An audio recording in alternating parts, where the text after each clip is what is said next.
19 onwards from Dr. Manoj. And I feel the concept is now mature enough so that there are something need to be done. First is we have to have one proof of concept. Proof of concept, so that has to be done in a isolated system. Isolated system, mitochondria, somebody was discussing as I was also there, the mitochondria need to be isolated, and in that ROS testing has to be done. Second, my thought about this is that he has described it as a stochastic process, but that is our perception that most of the activities which take place in cell could be stochastic, but I feel it can be deterministic also, because it is our lack of understanding or that kind of in-depth overall view of our thing. Our constrained view might be forcing us to tell that could be a stochastic process. Of course, it can be stochastic in one way because the large machinery inside the cell and small molecules, so they have to identify that particular location. That is there. The third thing is regarding the binding of substrates with the enzyme.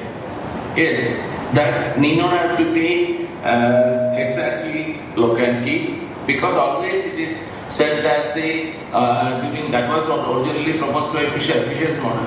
Afterwards, it has been clearly understood that as the substrate binds, the enzymatic codice modifies itself. And also there are other things, and most importantly, there are many enzymatic processes which do not follow Michael-Mendelian kinetics. So, not sure whether the system follows the typical Michael-Mendelian kinetics, because there can be allosteric effects are there. There are many things, cooperative binding is there. There are many factors which alter the regular binding. So these are some of the things. And third, the practical applicability of the thing, because I was just going through how that really can be applied. There are many aspects, some sort of applied one, like especially in case of drug discovery and as well as predicting drug toxicity. This could be a very potential implications are there. And also the cancer, neurodegenerative disorders. These are very much intimated related with the mitochondrial pathology. So, is there any finding with regard to mitochondrial pathology in connection with the movement concept and cancer pathogenesis? So, this could be of a very great interest, because mitochondria can play a very critical role in development of cancer. So that will really bring upon the practicality of the findings. So, let me summarize in this way. One is the proof of concept, at least in the form of isolated experiments, isolation of mitochondria. Second is the Michael-Mendelian kinetics, the kinetics of the enzymes, as if with the movement concept. Third one is the practical value of the thing. So if we can prove, if a proof comes that movement concept it is having some role in the mitochondria associated pathogenesis. Not only that, mitochondrial diseases can also affect many other diseases. I'm just telling, this is a simple only cancer or this thing. It's not that way. There can be any disease. And last one was the practical other application, that for drug testing and pharmacological utilization of this concept can also be experimented upon. I would request Dr. Manoj, if he is there, the presenters to respond to. And in fact, all the presentations were exceptionally well. And from Murali's presentation onwards, I am hearing everybody's presentation, so I have been very much encouraged by this thing. This is a good thought process, and such kind of original ideas should definitely be put upon. So, that's all from my side. The title of our paper in the Journal of Biology, Mitochondrial Structure and Dynamics is Proof of Concept of Movement Model in Mitochondrial Respiration. The proof of that is great. That is great. That should be a very encouraging thing. Yeah. I will check. Basically, yes. So what we did is we just take ADP and phosphate and we stabilize diffusible reactive species in the form of superoxide in chromomether and dimethyl sulfoxide, and we just add it into just the solution. We get ATP. We quantified it using HPLC. So that was done in IIT Guwahati. So it's a very simple experiment, and not just me. There were multiple experiments done by others. So crowd leader provides the premises that space for the experiment. That the activity to happen. Is it that way? No, the point is our fundamental idea is the reactive oxygen species that couple the redox reaction with phosphorylation reaction. So that is clearly. Hello, we don't. I can hear you. You can't hear me? Yeah, I can hear you well. Wonderful. So that proof is given by that reactive oxygen species are produced by the redox reaction, and these reactive oxygen species do the phosphorylation also. So the point that Vinit was talking about complexity, the current theory is irreducibly complex. That is the complexity. That is, you need 3 phases control: matrix control, that membrane should be controlled, and the outer phase should be controlled. And you need at least 100 odd genes. You should have 100 odd genes assembling into 4 different redox proteins, and then they should pump protein out. This is what it's called a gamete logic. That is, first I have to invest something, then I get something back. That's not evolving. So these are all called irreducibly complex. So we just show that simple biomolecular reaction redox phase is possible. That's what we said, proof of concept. And then all the observations in the current field is explained by the Mohanan model. There is nothing that is not explained. Only what we have done is very clear, is we have completely destroyed the basic fabric, the foundation of the theories on which the classic textbook models are based. We even wrote to the literature authors. We asked, how is it that you say complex 5 can make ATP from ATP binding? See, the theory textbook states complex 5 bonds. Early things, and I will like to just quickly, can we make the other of the I understand. This is I always enjoyed your conversation. Or can you have some ideas on the pathogenesis, disease, and practically like blood testing and all those things? Yeah, so the idea of applicability and binding substrate and deterministic mechanistic that you said, the applicability and mitochondrial, just now in my talk, I don't know you were here. I was there. Yeah, the Aspect Journal, American Society for Pharmacology and Experimental Pharmaceutical Institutes, they have 20 impact factor journal recent review. They said they cited 5 papers on mitochondrial therapy. They said that this Mohanan model could be very relevant. And also cell stress, and another paper on mitochondrial sources of cancer, mitochondrial metabolism. There were 18. The basic idea is, if we want to understand cancer and mitochondrial metabolism, there is no way skirting the issue of diffusible reactive oxygen species. And that's what Mohanan does. So, if you want to understand mitochondrial metabolism or cancer etiology, one has to go through the reactive oxygen species. And Mohanan says that it is the foundation of metabolism.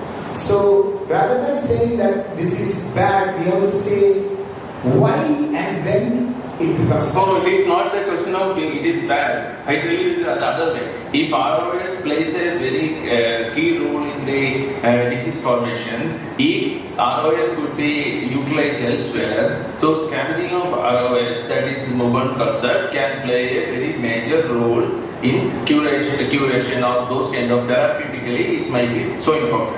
Yes. That is what I agree. Totally. And that's what I was citing. Those citations were precisely arguing for what you were saying. Okay, thank you very much. It is really always a pleasure to hear you. Thank you so much for your participation and support. Yes, thank you. Yeah, always. Thank you. Thanks to all speakers and thanks to Murli sir and Seema Parai. Thank you. Thank you very much. Bye. Anybody else? Sridhar sir, would you like to ask? Yes, please. Yes, please go ahead. He is Professor, he is Dr. Sridhar. He is an endocrinologist and he is a director of Diabetology Research Institute. He is a fellow of National Academy of Endocrinology, American, and he is also an FRCP physician. Please, sir, please go ahead. Thank you for having me. In fact, I belong to the ancient students who learned their biochemistry 50 years back. I have been hearing of Mohanan concept forever, at least for 15 to 20 years, when we had been publishing in microbiology and Dr. Shalaprov's journals. Initially, it was very difficult to get my head around it because it challenged the very foundations on which we learned how biochemistry acts. For the sake of this workshop, I had gone through your papers, many of them, and then it began to dawn that despite all the mathematics, biophysics, and the equations, the concept is fairly simple. Basically, you have put across a Mohanan concept to show how energy is produced in the cell, rather than the well-established or well-documented or well-recognized phenomenon. We have shown how that is very inefficient, and your suggestion gives a much simpler and more logical way in which energy is produced. Thank you, sir. Tomorrow, yeah. Listen to the last part of it, and I'm quite surprised that neuroscience have been classified. You use the machine learning techniques to try to differentiate the two of them. And I was also pleasantly surprised to find that you did not depend only on the AI. You added human expertise to it. So, I'm sure you are going to do this. If you are going to collect all the lectures into a manuscript, that should be a very important contribution to the Mohanan concept. Thank you, sir. I hope you will join tomorrow and you will deliberate further. He was supposed to land here physically, but then this red alert signed him out. Isn't it? You got. It's a common thing, sir. Here we have rains always. Yes. But then you have to decide. Thank you. Hopefully you will join us tomorrow also. Thank you so much, sir. Thank you, sir. The very fact I joined today itself shows how certain it is I'll be there tomorrow. Thank you. Thank you, sir. Yes. Now, thank you so much. Thank you so much. About the other participants, they are Afsal Manikatodi and Sukumar sir. I think they can join tomorrow. Today it's already late. Is there any question that anybody would want to ask? And we have to have a quiz also for the younger participants. So that's the problem. So, yes. Anybody? Questions? Sir? Otherwise, if here is... No, actually, so dear students, when we were also young, this kind of lectures, it will go many times above our head. Don't worry, it will be registered somewhere. And there will be some time. These are all seeds. See, every seed will not germinate the moment it's sown. It will have its own time, its own condition. So take it that spirit try to learn further. And if you are not asking questions, Professor KM may ask you the questions. So you decide which you want. We will have questions. We have about 10 odd questions. And those who answer those questions will get a certificate of merit and also some chocolate. Alright? So, I think if no one has any questions, we will take down the. No questions for Dr. Prasad Gura? I think it was a very interesting talk. The slides were also very interesting. We will start with. There are students, 7 students from first year, 5 students from second year, and 3 students from third year. Here are the 2 others. Other students also. Other registered participants. Okay. Where is Rena? Yes. So good. Okay, so nice. Okay, so the it's embarrassing. What about the part that Dr. Devi talked about? You liked it? So, any questions? You are AIML people. No questions? Yes, Pranesh. Sir, he's got a question.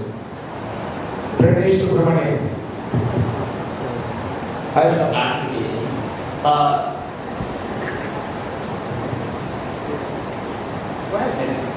The accuracy scores and all the data things have become exactly one. Don't you think it's overfitting the model? I mean, one aspect of it, but possibility is overfitting because the data was too low. So, relying on a model alone when the data is not so sufficient is again something that you have to think of. So then we have to basically consider the features which were relevant in terms of the contribution they gave to the classification process. And then they were sorted out, and then the biological plausibility of those features being there in the classification process was basically the human expertise that was given to it. So that basically was the way it was addressed. Obviously, yes, I mean, one possibility is that, the other could be that bosons are so distinct from the others that, quite natural and 100% accuracy. That could also be a significance for its bone now. Because they could be they are well separated in space. Obviously, the model would be able to completely, distinguish one from the other. That would be the reason as well. It depends. Generally speaking, 100% accuracy is very unlikely. But in this case, because one possibility is they are way too different. So, the second question was consider to identify the person. Which one do you think you have given more weightage? It's not that we give the weightage. The weightage is given by the model. Decision tree, generally any classification algorithm assigns a certain weightage to each of those features. That's part of the learning framework. Right. So that's not something that the user gives, but rather the machine gives. We should consider certain features to be more important than the others for the classification process.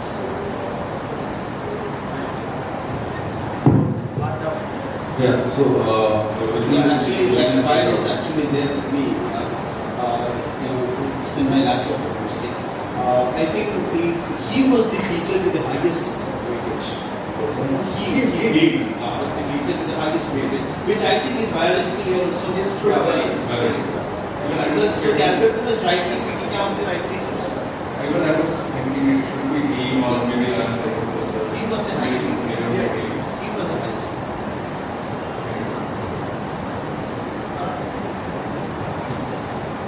So, Master, do you want to ask something? I don't know, is it here? Okay. So, is that other kids? Yes, you want someone? I just want to know whether it's available. You said the website is Yes, not now. there was some place when I tried to access yesterday. Yeah. It's not working, but then I think we can go But back to the will it be, accessible from other Yes. Yeah. That would be a great idea. Thank you. That's on paper in Biomedical Reviews International. So the site gives access, no money, nothing. Just go enter the details of your enzyme or enzyme system. It says whether it is a Murzyme or a Murburn system.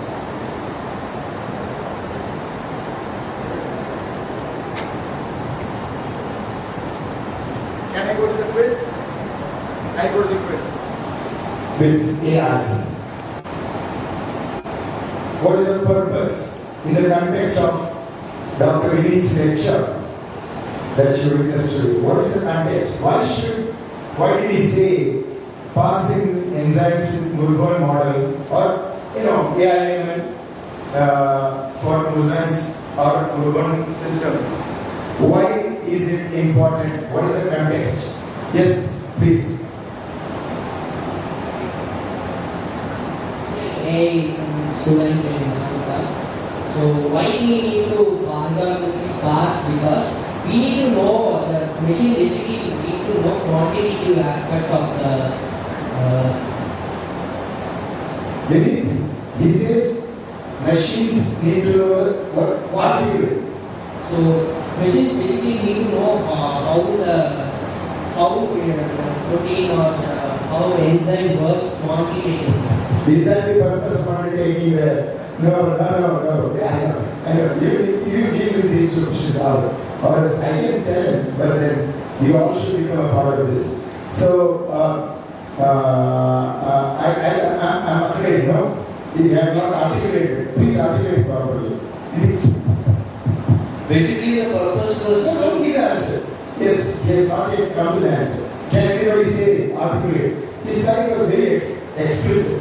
He started a slide on philosophy of this. Can anybody say? Use this opportunity to build confidence. You might have some kind of an idea. What will anybody think? No. Yes. Yes, Ramesh. To basically differentiate between the non-Murzymes and the Murzymes, which are mechanistically different than the ones right. Now, what is the philosophical context? The primary philosophical context. Of course, that was one. But then what will it do? The fact that if you can differentiate with AIML method, what will it do? What will it do?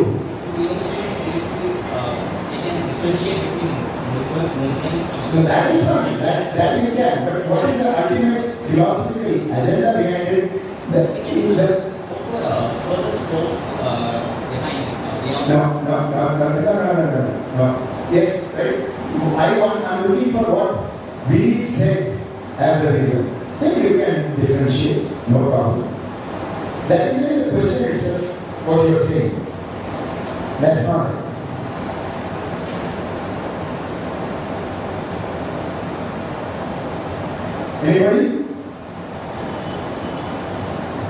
Anybody? So what we said is, if you can differentiate it based on algorithmic AIML logic, it means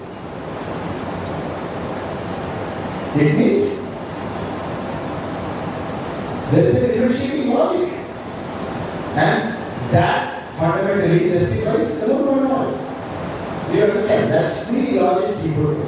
So we are at a juncture where we have to, in spite of multiple explanations, in fact, in spite of almost 24 applications, we have to justify Murburn concept even further. Where is that? So one logic was to have an algorithmic way of differentiating. If an algorithm differentiates, it means there is logic. So there is. So that's the problem. Okay, nobody got that answer, right?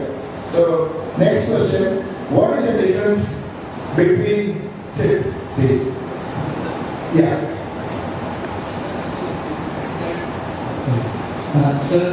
Identify yourself first. Okay. Which Central University. Absolutely. Wonderful. So I was saying that since Take the question, please. parameters that are very given, and thus the model was trained that he is, for example, exam for null sign. And the different thing is the null sign of the research exam is acting like a null sign. That's the responsibility of this. No, the point is, he put a slide, right? One theory is, that's the next question actually. I asked you the next question, if you can answer it. What is the difference between pros and pros? Yeah, bound reactive oxygen species, that's the classical theory. And diffusible reactive oxygen species, that is the Mohanan theory. So, there are certain premises that agree with pros, there are certain premises that agree with dross. So, the pros picture shows you. The pros is a bound reactive oxygen species, which is enzyme localized. And diffusible reactive oxygen species, which is diffusible, which can go around anyway. Alright? So now you have two mechanisms. And the experimental correlations, what he's talked about in that is certain experiments, certain theoretical considerations, certain structural aspects are more amenable to the dross or certain are to dross. So you use, now you have a system, you give your inputs. And whatever you have observed from the protein data bank file or from your reaction system, and then you feed it, and then it will tell you whether it is agreeable more with one of these. Okay. Make sense? Good. Nice. So that's a good question. So you actually preempted the question, but I think his name can be written down. Today we have Ramesh. What's your name? Those people who ask sensible questions, you will get a certificate of merit, and the others will get a certificate of participation. Alright? I think that's what this whole discussion forum is about. It's not just sitting idle, it's about participating. Many of the things that you learn in your textbooks, they are wrong. You're learning something wrong. Alright? And here you are. You're getting an edge. So how do you get an edge? You don't get an edge if you don't actively participate. Don't be passive learners. Passive learning is not advocated. Curiosity, stoke it. Have the confidence. I can take on the whole world because I inculcated that. Build that confidence. Ask questions, ask doubts, feel confident to say what you feel. Pranesh did that. Who else did that here? Harshad did that, and then okay. So next questions. Can I go on to the next questions? All right, 2 questions up. Then going on to the earlier question. What is the role of mucus in classical view? You know what mucus is? What's mucus?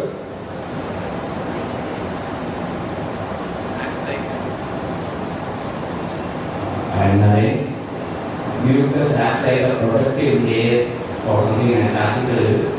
In mercantile state. Okay, that's good. Narrate, please. Write it.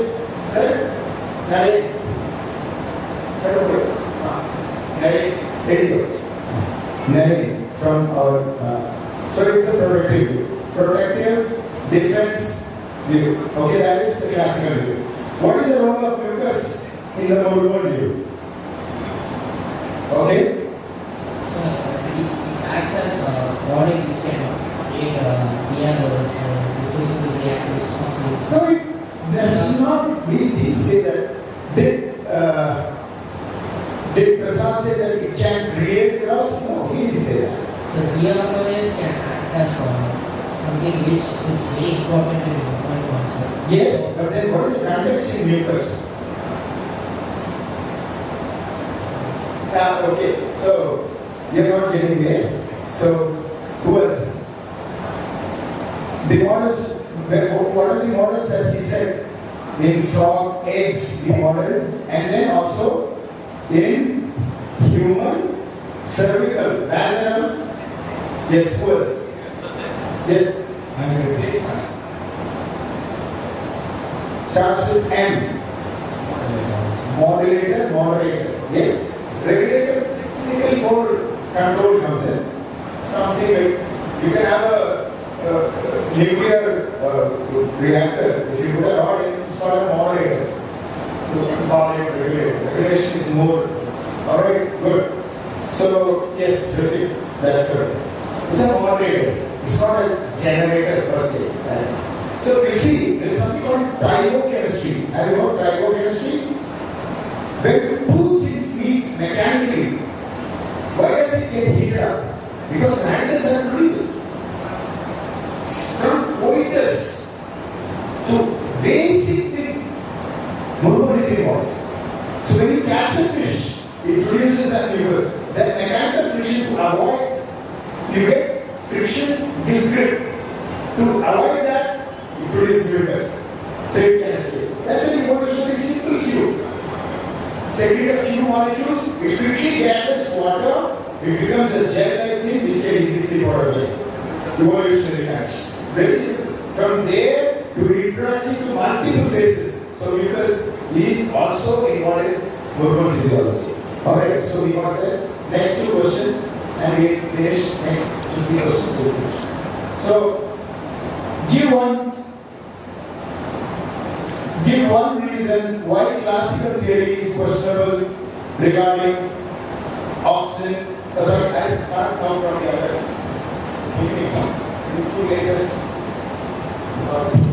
What is the role of oxygen in classical textbooks that you have studied?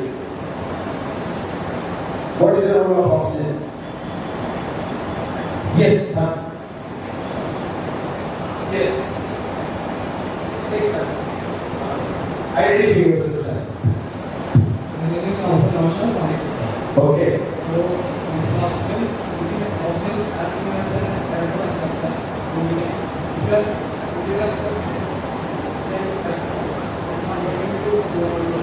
wonderful. So he's got it right. So is it highly mobile or is it sedentary? It is very sedentary, right? In the classical theory, oxygen doesn't move around much. It just comes and binds and sticks to complex 4 and acts like a plug. Very good. So you know what now your teachers and your professors when you go ask them this question: what is oxygen? Alright? If they say it just goes and sticks and stays there, this is not something that we want to do. Because you want to get the right thing. Why? Because so many diseases, you're aging. Everything depends on this fundamental awareness. 2. What is the role of oxygen in the urban view? Yes. Yeah, he is my student. I have already counted. He is in the vicinity. My name is Pronounce it. So the oxygen accepts the electrons in the matrix and forms superoxygen. Free electrons in the matrix. No, not free electrons, but it absorbs electrons and forms superoxygen. So the other thing, it basically moves through the. What is the role of oxygen or superoxide in the molecule? So basically, it facilitates movement of electrons inside an oxygen. So basically, maintaining the movement of electrons. Actually, yes. For someone who has done my course. Okay, sit down. So, oxygen is the role of oxygen is to reduce diffusive reactive oxygen species so that the electrons at one place can move to another, and oxygen is highly mobile in this view. Alright, the diagram acts molecular disk. Then the next question. In the classical view, how does cyanide kill in the classical view? Cytochrome in classical way binds to cytochrome oxidase and instead of oxygen binds and basically. So what does it do after it binds to oxygen? Cytochrome oxidase. So what does it do? So basically, oxygen binds and sits there, right? Okay. Now it just binds and sits there. Why can't it keeps cytochrome oxidase occupied? Oxygen also does the same thing. So why is it toxic? Oxygen has no role in the classical electron. It just sits there, binds, clogging cerebral oxygens. Why can't cyanide clog but by an oxygen function? Why cyanide clogs but by oxygen functions? Ha! Gotcha! Yeah, sit. But yeah, okay. Anyway, see, as per the classical theory, oxygen there is an electron transport chain, oxygen binds it last, so you have a huge pipeline, there is a clog at the end, goes and blocks. So, when water forms, it moves. Cyanide also blocks, so still it can keep on going now. Why doesn't it? The classical theory says that oxygen, the cyanide doesn't allow oxygen to burn. But the point of oxygen binding or cyanide binding is to go and bind the clog. Affinity group, cyanide, as per the classical, has more affinity for cerebral oxidase.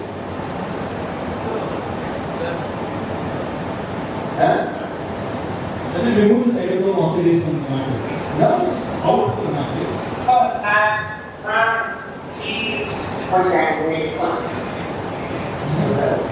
I think it is removing the cytochrome oxidase from the matrix because once the cytochrome oxidase is away from the matrix or unbound from the matrix, the cytochrome, I told you some cytochrome oxidase is a membrane bound enzyme. Yes. So what is the matrix?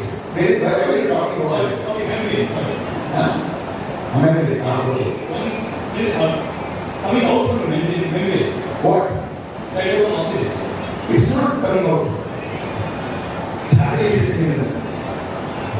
Yes, that's worked out. This is a graduate student.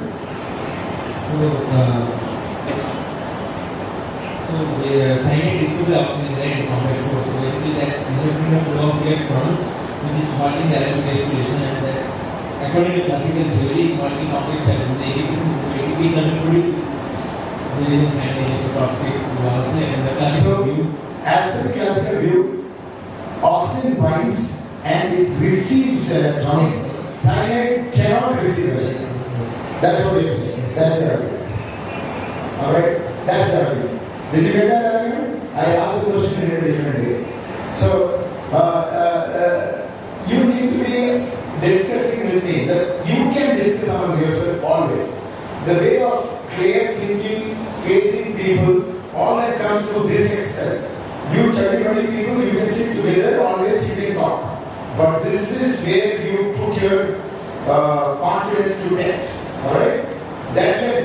100 people can come to a consensus, 100 people can make something. But to think you have to think from your own shoes. And that's something that our education system does not teach. And here is one opportunity. Don't feel your teacher, he says, you should say. That's what every teacher wants. So please do it. Next, how does cyanide kill in the normal view? Yes, Chinese. Sir, I do. So basically, in modern concept, the cyanide will be binding to the universe, which is affiliated. Binding. Cyanide binds. Okay, go ahead. Sorry. Universe and it inhibits ATP. Binding. Can somebody give me a better answer? Can somebody give me? Yes, go ahead. Whoever grabs the opportunity, that's it. Yes. Actually, it disturbs the formation of the universe in the. No, it doesn't disturb the formation of. It reacts with and What happens? OH is formed. What is Water. a water forms? So basically, what cyanide does is, yes, Ramesh Subramanian sir. Basically, what cyanide does is, my child, what cyanide does is, once the reactive oxygen species are formed, the conversion to water is so quick, very fast, that it doesn't have any lifetime. if ROS doesn't have a lifetime, all the electrical activity, catalytic activity, everything goes out.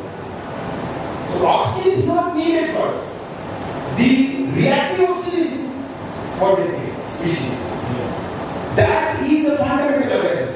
The fundamental way we see it is oxygen sits at one place, electrons just go and make water. It doesn't make any sense.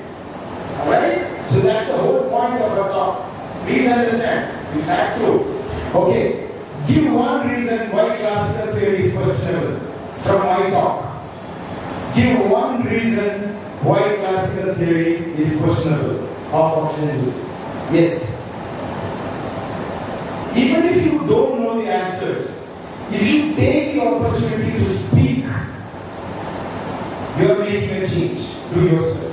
Yes, Asha. Traditionally, our science and classical science describes so they work through falsification. So you showed at the start of your talk. I want to get my question right. And in science, it's very important that you address the question. The question asked is very simple. Give me examples where you know classical theory fails. Sir, it just approximates. No. In my talk, I give you clear-cut examples where classical theory fails. Sir, no discussions, please. When the questions are asked, think yourself. Sir, RBCs lack nucleus. Yes, RBCs lack nucleus and mitochondria. Yes, sit. That's enough. You got 1 point. Good. Anybody else from here? Use it. And smiling is not going to get you anywhere. Using the head is going to get you. And having the curiosity, the need to interact. Yes, please. That's good, my side. Yes, just something. Just sorry, please, my side. Go ahead. Plants lack sodium and potassium in ATPs. Yes. You were attentive. Plants don't lack sodium and potassium. What is that exact thing that they lack? She should say. You said, what did you say now, my child? There is sodium, potassium, there is something. Some sodium and potassium. Plants have sodium and potassium. There is no doubt about it. What is it that they lack? No. You tried, but that's not getting there. Anybody else from this side? No.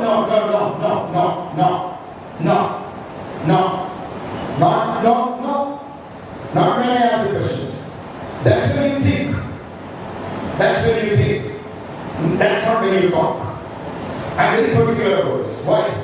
This is what if all teachers who are here, please pay attention to this. When you ask a question, don't allow your students to discuss.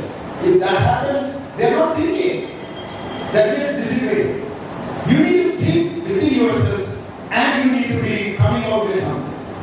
That's when you have a thought process. That's very important. If you are not doing that, start doing that. That's what you take on from this discussion. That's what science is about. You start thinking for yourself. Alright? So I tell you, don't get upset with me for that. You are pursuing science. Science is that. Otherwise, you go kindergarten, you can say, whatever they say, you have. Right? You are not doing that. Good. What is the other example that I said where you can challenge? It shows whether are you attentive. You want to say something? Take the opportunity, my child. We are all staying back. It's late, I know. Yes, sir. Yes, that is it. But I think we can write that. Yes, those are specific, instances.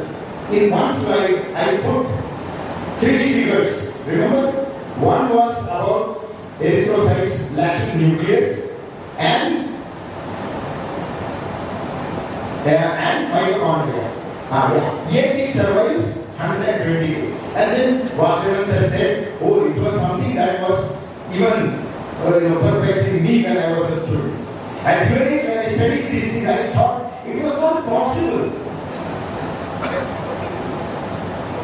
Okay, those are mechanistic aspects. I give specific examples where the classical system fails, which you see on a regular basis. If you are a student of biology, you should question. So, when you see something very regularly, it doesn't appeal to you, but yet you go over it, you are losing opportunities. You have become a panicking mechanism rather than a thinking person. That's what I want you to think. Okay? These are examples. Good, you are paying attention. That's nice. Please, sir, you could prepare what's your name, sir? Now, sir. Very good, now, sir. Then, other two examples. No, don't discuss. Don't discuss. If you discuss, two brains don't, they come together to form, work like a team. To signal. Yes, Harshad. What is cyanobacteria? Yeah, even other bacteria also are proteins. Why cyanobacteria particularly? Yes, many bacteria are also dimensionally small. Why did I particularly say cyanobacteria? Cyanobacteria is right, but you are getting half right. What is the rationale I said cyanobacteria? Yes, Shailesh. Correct. Why photosynthesis and respiration is incompatible in cyanobacteria? Wonderful. One makes water, another breaks water. When you have an electronic circuitry,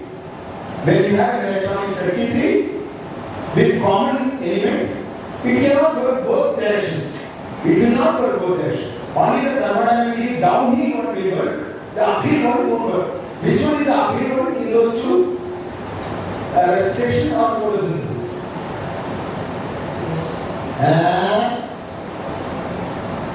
Which one is uphill in photosynthesis or respiration? Respiration, all cells do. Photosynthesis, only some cells do. So which one is uphill? Photosynthesis. Okay, thank you. Sit. Shailesh and Vivek, half. Give one. And then what was that plant cell? Remember, plant cells do not have sodium potassium pump. Sodium potassium pump. They have sodium potassium. Hearing is not good enough. There is a protein that is supposed to pump sodium out and potassium in. James Cook got a Nobel for that. That's what is supposed to give all our nerve activities, keep sodium potassium imbalance, and all that is supposed to work for us. So now plants don't have that protein, yet plants have high water potassium. That's one classic example. Okay? So last question of today is, give one reason why classical theory of cyanide toxicity can be challenged. Why did William say that classical theory of cyanide toxicity can be challenged? Why do you think the classical binding-based affinity-based theory was wrong? Yes, Suhotra says one reason. There are multiple reasons. Give me one reason. There are more cyanide oxidase binding site and molecules of cyanide. Yes. The exact number, but there are not enough cyanide molecules to go and bind to it. Correct. That's the correct answer. One is the dosage. You have very small amount of cyanide acting. You need oxygen only once in 2 minutes. You take cyanide, immediate knockout. Carbon monoxide, which is a much stronger agent, million times more stronger binding agent than cyanide, it takes 40% to get into the blood for you to get conscious, lose consciousness.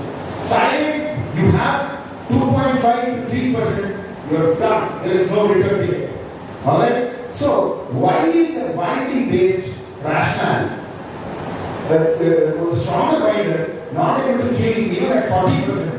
Whereas a weaker binding agent is able to do it. So, cyanide, that's one dosage. Cyanide dosage. Then second, any idea? Chemical, that's a binding based argument. Then,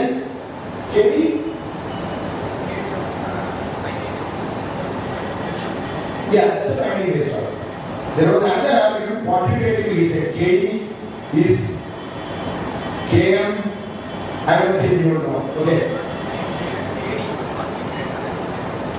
KD is equal to Km plus something. In the experimental system, they found that Km is in micromolar, whereas KD is in millimolar. Mathematically, as per the classical theory, is infeasible.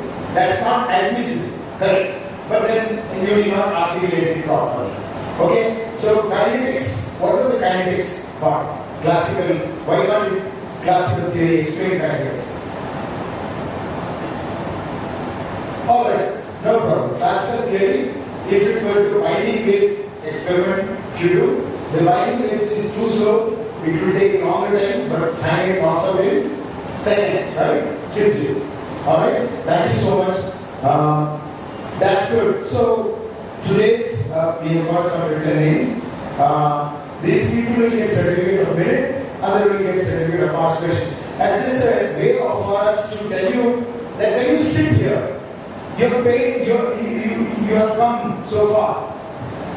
The fact that you have come here, why did you come here? You are getting latest, unpublished things that are not in your textbooks here. What can you do with it? It should inspire you to think different. Alright? Otherwise, there is a lot of information already out there. And here, you get to interact with people who are not familiar with you. You can discuss science. That's what the discussion forum is about. So when a speaker comes there tomorrow, and all of you sit, your teacher, make your teachers, proud by interacting, participating, being present. Okay? Thank you so much for your attendance, and hopefully we'll see you in greater numbers tomorrow. Today we had rain, but yet few people came around. Thank you so much. Wonderful, wonderful, wonderful. Alright? Does anybody have anything to say? Yeah, we can go in for 2-3 minutes. Does anybody have anything to say? You can say. There's nothing last now. One of your slides you mentioned ozone. So I just need clarification about it. So does ozone is entitlement of the zone where those reactions, the DROs, all those things happen? So I always had another look like, is it like you are just confining the space where it happens? Like you have an orbital, which is a probability distribution of finding an electron. Ozone is a greater probability of finding a diffusible reactor species. So if you have a heat protein, there's a good chance that you will find a reactive oxygen species in the air.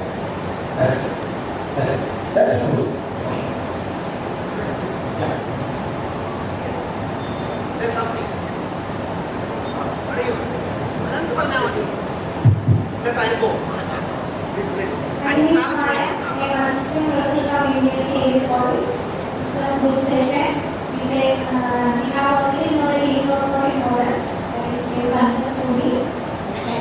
What did you like about it? Do you think chemiosmosis is clear now? I want to study more, sir. Okay, good. I like that. She's a student's mother. She has come so far. Phone, microphone there. Hello. Learning never stops. Wonderful. Please. My name is Saranya. After looking everything, I came to a conclusion. Our elders used to say ozone. Early morning, ozone is also a reactive species, oxygen reactive species. So when we inhale, these are all the benefits we get. We will generate more ATP with that ozone. I don't know. The point is, we know for sure when we have there is IR therapy. You know that photodynamic therapy. Some of the people who are supposed to join today. There's Danny Aiello. He photodynamic therapy. He's a chiropractor in US. He wrote a book in which he discusses Murmur concept extensively. So in that, when you use red light, the reactive oxygen species is formed, you get more ATP. All that is known. It's experimentally proven. So I don't know about ozone being generating more ATP. I don't know. As far as I'm concerned, I have cigarette oxygen can also. Ozone I have really not wanted, but there's a possibility. I don't know. And also, I heard a thing that when pneumonia patients are exposed to sunlight, they are recovering soon. So this may be the reason. Good. There are so many photodynamic events. This ozone is in the cross. Definitely. That I know, but does ozone give ATP? That I don't know. That is. See, I like, he just cross-verified and he was telling me. Wonderful. So yes, see, I wanted to tell you something. There are so many medical practices that will be streamlined in future. Acupuncture, homeopathy, there are so many things, practices in there which we can rationalize. Earlier, they used to be treated, suppose you touch here, you pain here goes. There is reproducibility, some reproducibility. But it cannot be explained by classical theory. Now we can try to approach. And it is a classical traditional, not just in our Ayurveda, in Chinese, in South American traditional medicine, there are hard food, alright? Some food, there was no basis for that in modern. Now, but we know small amounts of chemicals, when they go, they can lead to uncoupling, code uncoupling, and it can generate greater amount of heat. So we know the rationale for the generation of heat, it's interfacial Ross modulation. So that's another thing. So many things will be now better sensible to us. Thank you so much. Thank you for the presentation. Yes. Sure. Please. Anybody is free to talk. Yes. Yes, I am Dr. Venugopal. I was a professor in Thomas. I am a layman to this and retired administrator. Why I am interested in I am a normal therapist also. We do healing projects. So out of curiosity, I will disappointments. Okay, my suggestion is this: I don't have any doubt why, because I am a layman to this. I am not a technical or medical person. What healer are you? Marma therapy. Marma. Okay, I was into holistic healing system, now turned into this Marma therapy. I used to give healing to others. So my suggestion, humble suggestion is this wonderful contribution to the science. Can you make it layman friendly, a literature, or not textbook actually, a literature, a handout, which should be used as a promotional material or instrumental to the organization program. Sure. We used to arrange some camps also, medical camps, and actually I'm very proud to say that I am involved in the public health organization programs also.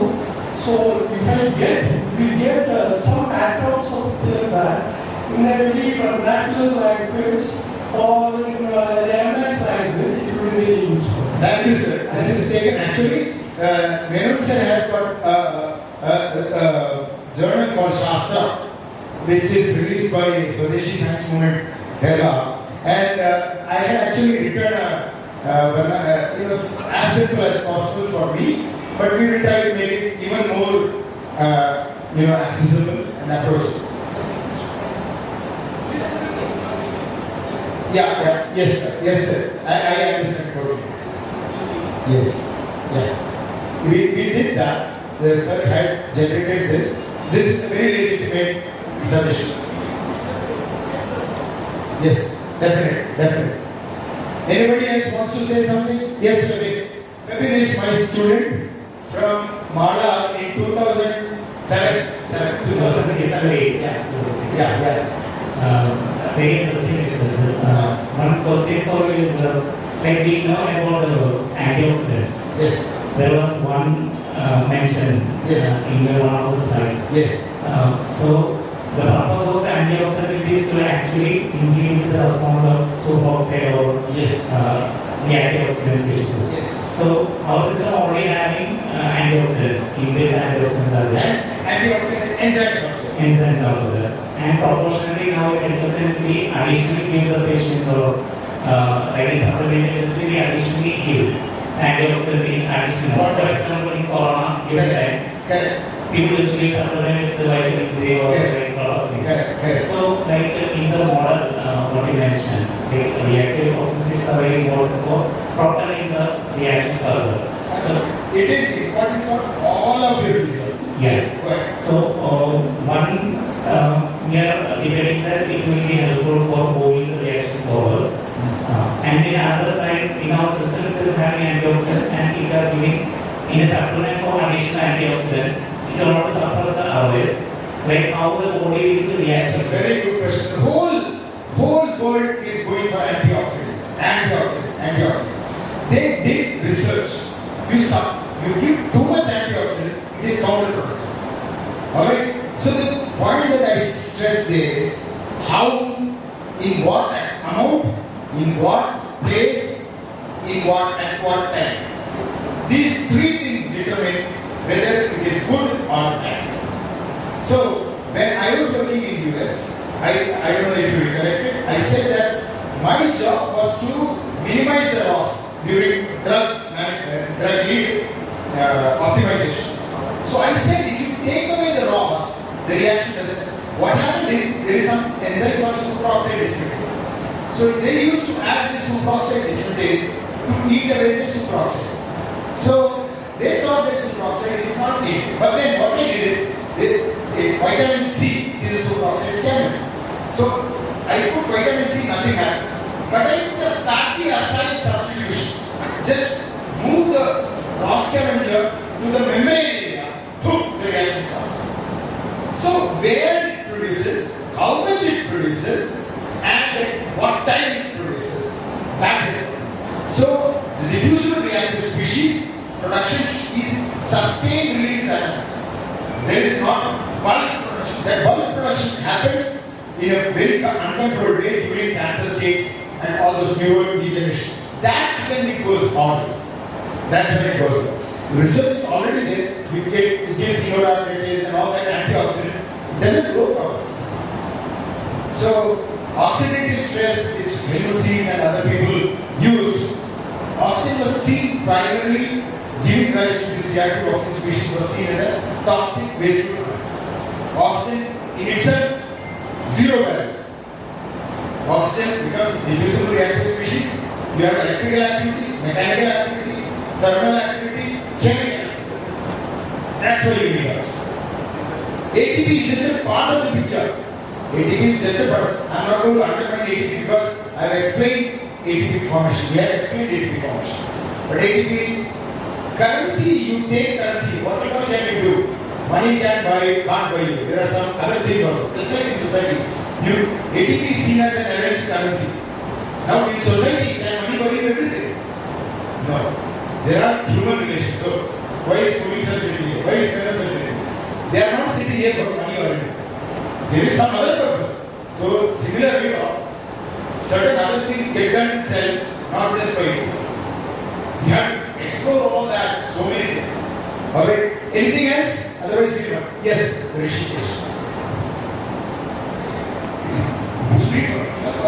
I had a question for you. Yes.